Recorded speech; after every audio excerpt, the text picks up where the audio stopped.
آپ کی بات درست ہے کہ یہ جو سیکوینسنگ ہے شوکت عزیز صدیقی صاحب سے لے کے ارشد ملک صاحب، پھر رانا شمیم صاحب کا ایفیڈیوٹ اور ثاقب نثار صاحب کی مبینہ آڈیو، یہ ایک بڑا ڈیمننگ سا شیڈو کاسٹ کرتے ہیں نواز شریف صاحب کے کیس پہ. بٹ سر، اسلام آباد ہائی کورٹ نے کہا کہ آپ یا دیگر لوگ جو اس کیس سے متعلقہ ہیں وہ لگتا ہے کہ کیس کو انفلوئنس نہیں کرنا چاہتے یا کیس کے فیصلے کو اس کی وجہ سے اوورٹرن نہیں کروانا چاہتے، وہ جوڈیشری کی ساکھ کو متاثر کرنا چاہتے ہیں. یعنی کہ اگر آپ یہی آڈیو، یہی ایفیڈیوٹ لے کے عدالت چلے جاتے اور اپلیکیشن عدالت میں فائل کرتے تو کوئی آپ کے نواز شریف صاحب کو کوئی فیور مل سکتی تھی، ججمنٹ اوورٹرن ہو سکتی ہے. آپ یہ سب میڈیا کے اندر کر رہے ہیں جس کی وجہ سے نہ صرف کہ اس کیس پہ فرق نہیں پڑ رہا بلکہ اوور آل انسٹیٹیوشنل کریڈیبلٹی کو آپ کی پولیٹیکل پارٹی ڈیمیج پہنچا رہی ہے. یہ عدالت کے اندر بھی کچھ اسی طرح کی بات ہوئی. یہ دیکھیے، آپ نے جو بات کی ہے میں اس سے اس لیے اتفاق نہیں کروں گا کہ یہ آڈیو لیک مسلم لیگ نون نے جاری نہیں کی ہے. یہ ایک تھرڈ پارٹی نے، ایک کریڈیبل جرنلسٹ ہیں، انہوں نے جاری کی ہے اور انہوں نے اس کی حمایت کے اندر امریکہ کے ایک مستند فورنسک آڈٹ کے ادارے کا سرٹیفکیٹ پیش کیا ہے کہ 2 ماہ تک انہوں نے انتظار کیا ہے کہ جب تک وہ 200% یقینی نہیں ہو گئے، ان کو تسلی نہیں ہوگی کہ یہ مستند آڈیو ہے، اس کو ریلیز نہیں کیا گیا. تو اگر تو مسلم لیگ نون یہ جاری کر رہی ہوتی تو آپ اس بات پہ کہہ سکتے تھے، لیکن یہ جو آڈیو آئی ہے ثاقب نثار صاحب کی، یہ تو تھرڈ پارٹی سے آئی ہے. اور پھر آپ یہ دیکھیے کہ اب یہ بات زیر بحث، ایک منٹ اب یہ بات بھی زیر بحث آ رہی ہے کہ جب احتساب عدالت کے جج نے کہا کہ وہ انصاف کے تقاضے پورے نہیں کر سکتے اور ان کو تھوڑی مہلت دی جائے نواز شریف صاحب کے کیس کے فیصلے میں، تو ثاقب نثار احسن اقبال صاحب سے ایک بار پھر رابطہ کرنے کی ہم کوشش کریں گے. ان کی آڈیو جو ہے حبیب صاحب وہ ڈسکنیکٹ ہوگی، وہ سفر کر رہے تھے، بتا بھی رہے تھے کہ وہ ٹریفک میں اسٹک ہوئے ہوئے ہیں. ہمارے ساتھ ایک بار پھر سے احسن اقبال صاحب موجود ہے. احسن اقبال صاحب، آپ بات مکمل کیجئے گا. جی، میں یہ کہہ رہا تھا کہ دیکھیے اس بات کا اب ثبوت بھی آ گیا ہے اور لوگ اس بات کو پہلے سے بھی جانتے تھے کہ جب احتساب عدالت کے جج نے کہا کہ وہ انصاف کے تقاضوں کو پورا کرنے کے لیے کچھ مہلت چاہتے ہیں تاکہ ٹرائل جو ہے وہ تسلی بخش طریقے سے مکمل کیا جا سکے، تو انہیں جو ڈیڈ لائن ہے وہ 25 جولائی سے پہلے کی دی گئی. گویا کہ اس بات میں کچھ وزن محسوس ہوتا ہے کہ مطلوب یہ تھا کہ نواز شریف صاحب کا فیصلہ جو ہے وہ الیکشن 2018 سے پہلے آنا چاہیے، وگرنہ اگر 25 جولائی کے بعد ان کا فیصلہ آتا تو کیا اس میں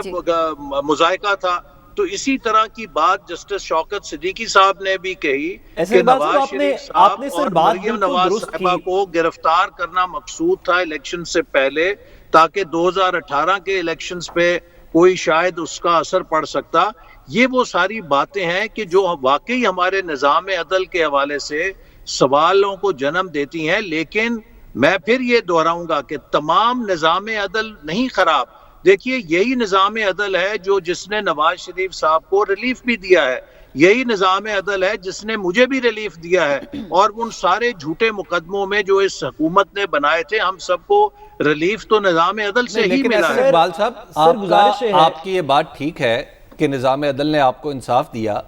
لیکن جس طرف ہمارے 4 مختلف گواہیاں لیڈ کر رہی ہیں احسن اقبال صاحب، وہ کوئی ایسی صورتحال اچھی نہیں ہے. شوکت عزیز صدیقی جن کا آپ نے نام لیا، انہوں نے اپنے متعلقہ فورم پہ بات نہیں کی جہاں پہ انہیں کرنی چاہیے تھی، انہوں نے تقریر فرمائی. جج ارشد ملک مرحوم، انہوں نے متعلقہ فورم پہ بات نہیں کی کہ مجھے بلیک میل کیا جا رہا ہے، انہوں نے اپنی ویڈیو بنوا لی. اس کے بعد رانا شمیم صاحب نے متعلقہ فورم پہ بات نہیں کی اور 3 سال بعد ان کا ضمیر جو ہے وہ جاگ گیا. اب جو ہمارے چیف جسٹس صاحب ہیں یہ تو خود نظام تھے. خیر، اب ہمارے نظام کی کوئی اتنی اچھی شکل تو نہیں بنتی ہے. اور سر ایک ضمنی بھی بات ساتھ ایڈ کر لیجئے، آپ نے درست کہا کہ یہ ریلیز مختلف لوگوں نے کی، جرنلسٹ نے کی، جسٹس شمیم صاحب نے اپنا ایفیڈیوٹ دیا، لیکن آپ کی پولیٹیکل پارٹی اس پہ ڈیپینڈ کر کے پبلک نیریٹو کریٹ کر رہی ہے, آپ اسے عدالت بھی لے جائیے سر, آپ کے کیس میں بہتری آئے گی اس کی وجہ سے. آپ ایک ایپلیکیشن کے تھرو اس کو عدالت کے سامنے کیوں پیش نہیں کر رہے؟ ہماری پارٹی اس پر اس سے بہت کم ریلائی کر رہی ہے جتنا وکیل صفائی اس وقت حکومت کی پوری کابینہ ثاقب نثار صاحب کی صفائیوں میں بنی ہوئی ہے. ہم نے تو اس قدر اس کا استعمال نہیں کیا جتنی وکیل صفائی حکومت بن کے یہ بات کچھ بتا رہی ہے کہ دال میں کچھ کالا ضرور ہے, کیونکہ ثاقب نثار صاحب پی ٹی آئی کے لوگوں کے ساتھ لندن کا دورہ بھی فرماتے رہے, ان کے وزراء کے ساتھ ان کی کچھ میٹنگز کی بھی تصویریں چھپتی رہیں, اور میں نہیں سمجھتا کہ کسی بھی لحاظ سے جو چیف آف جسٹس ہے یا عدالتی نظام کا سربراہ ہے, chief justice of supreme court, ان کو کسی سیاسی جماعت کے سینیٹرز اور اس کے اہلکاروں کے ساتھ اور پھر لندن میں اس کے جو فائنینشرز ہیں, فائنینشیل سپورٹرز ہیں, جو ڈونرز ہیں, ان کی کمپنی میں ان کی میزبانی میں اس طرح پھرنا چاہیے تھا. یہ جو پی ٹی آئی اور جسٹس ثاقب نثار صاحب کا نیکسس ہے, یہ تو کھلی آنکھوں نے اور سب کانوں نے دیکھا اور سنا, اور اس سے پھر بہت سے شکوک و شبہات اب واقعی پیدا ہو رہے ہیں کہ یہ جو سارے شواہد ہیں they all add up to some conspiracy. Chaudhry صاحب, پی ڈی ایم نے بھی ایک پی ڈی ایم کے بارے میں خبر آئی تھی کہ پی ڈی ایم نے اس پہ بہت ہی اسٹرکٹ رہنے کا فیصلہ کیا اور اس معاملے کو اٹھانے کا فیصلہ کیا ہے ثاقب نثار والے. تو کیا پی ڈی ایم کے ساتھ مل کے آپ اس کا کوئی عدالت میں لے کے جائیں گے اس معاملے کو, یا اگین پبلک ڈومین میں یہ کرتے رہیں گے؟ دیکھیے, ہم نے تو مطالبہ کیا ہے کہ اس کی شفاف تحقیقات ہوں. جہاں تک رانا شمیم صاحب کا تعلق ہے, اس کا تو اسلام آباد ہائی کورٹ نے نوٹس لے لیا ہوا ہے, اور مجھے یقین ہے کہ اسلام آباد ہائی کورٹ اس معاملے کی تہہ تک ضرور پہنچے گی. اگر رانا شمیم صاحب نے جھوٹا ایفیڈیوٹ دیا ہے تو ان کے خلاف کاروائی ہوگی, لیکن اگر انہوں نے سچا ایفیڈیوٹ دیا ہے تو پھر ثاقب نثار صاحب کو بھی طلب کیا جانا چاہیے. ابھی بنگلہ دیش میں ہم نے دیکھا ہے کہ وہاں کے سابق چیف جسٹس سپریم کورٹ کو کسی جرم کے پاداش میں سزا دی گئی ہے. تو کوئی بھی شخص چاہے وہ کتنے بڑے عہدے پر ہو, وہ آئین اور قانون سے بالاتر تو نہیں ہے. اگر ثاقب نثار صاحب جو ہیں وہ ایک جمہوری حکومت کو اور وزیر اعظم کا تختہ الٹنے میں مبینہ طور پہ ملوث پائے جاتے ہیں, تو یقیناً ان کو جواب دہ ہونا چاہیے. پی ڈی ایم کچھ نہیں کرے گی. اور سر یہ بھی بتائیے کہ کیا جن جج صاحب, ایک جج صاحب کا نام, حاضر سروس جج صاحب کا نام جسٹس شمیم صاحب کے ایفیڈیوٹ کے اندر موجود ہے, کیا آپ کی پارٹی کے جو لیڈران جن کا مقدمہ وہاں پہ اس وقت چل رہا ہے, آپ نے ان کے سامنے کوئی اپلیکیشن نہیں فائل کی ہوئی, کوئی ریکیوزل کی درخواست نہیں دی ہوئی, آپ مقدمہ بھی سنواتے رہیں گے اور میڈیا کے اندر یہ بات بھی کرتے رہیں گے؟ اس سے بہتر نہیں ہوگا عدالت لے جائیں میٹر کو؟ شاہد صاحب, آپ خود مجھ سے زیادہ قانون دان ہیں اور واقف ہیں قانون کے روایات سے. میں تو ایک انجینئر ہوں اور میں نہ بیرسٹر ہوں نہ میں لائر ہوں, لیکن جو ہم نے اب آدھے بیرسٹر اور لائر تو اپنے مقدمات کو بھگتنے میں ہو گئے ہیں, تو میں نے تو یہ دیکھا ہے کہ ہمیشہ یہ بات ایک جج کے اوپر چھوڑی جاتی ہے. ہر جج نے خود فیصلہ کرنا ہوتا ہے کہ کیا وہ انصاف کے تقاضوں کے مطابق اس بینچ پہ بیٹھ کے پورا اترے گا یا نہیں اترے گا. اور اکثر ہم دیکھتے ہیں کہ کئی کیسز کے اندر جو ممبران ہیں وہ اپنے آپ کو اس سے علیحدہ کر لیتے ہیں, کوئی جو ہے اس بات کو تسلیم نہیں کرتے اور وہ چاہتے ہیں کہ اسی پہ بیٹھے رہیں. یہ ججز کی اپنی ثوابدید ہوتی ہے. تو پی ڈی ایم اس ایشو کو نہیں اٹھائے گی اب مزید؟ پی ڈی ایم نے تو اس پہ بہت پرزور طریقے سے اس کو اٹھایا ہے, اور ہم پاکستان بار کاؤنسل نے جو ٹروتھ کمیشن کی بات کی ہے اس کو بھی سپورٹ کرتے ہیں کہ واقعی اس کی تحقیقات ہونی چاہیے. اور یہ ایک ایسی چھوٹی بات نہیں ہے کہ چیف جسٹس آف سپریم کے حوالے سے اگر ایسی بات منسوب کی جائے تو اس بات کی تہہ تک پہنچنا چاہیے تاکہ نظام انصاف آپ کہہ رہے ہیں کہ اس بات کی تہہ تک پہنچنا چاہیے. بہت شکریہ. مسلم لیگ نون کے سینئر رہنما احسن اقبال صاحب ہمارے ساتھ موجود تھے. حبیب صاحب وہ بھی کہہ رہے ہیں کہ اس معاملے کی تحقیقات ہونی چاہیے. دوسرے اینڈ پہ حکومت جو ٹائمنگ کی بات کر رہی ہے, پھر حکومت حوالہ دیتی ہے جسٹس قیوم کے معاملے کا, جو ایک آڈیو لیک سامنے آئی تھی جس میں مبینہ طور پر شہباز شریف صاحب اس وقت ایک کیس کے حوالے سے ہدایات دے رہے تھے. حکومت کہتی ہے کہ نون لیگ کا ماضی ہی اس طرح کا ہے, یہ لوگ اب بھی اداروں پر جو ہے وہ اثر انداز ہو رہے ہیں. اگر ماضی تو چلیں سامنے ہے تو یہ حال کی تحقیقات کروا لیں.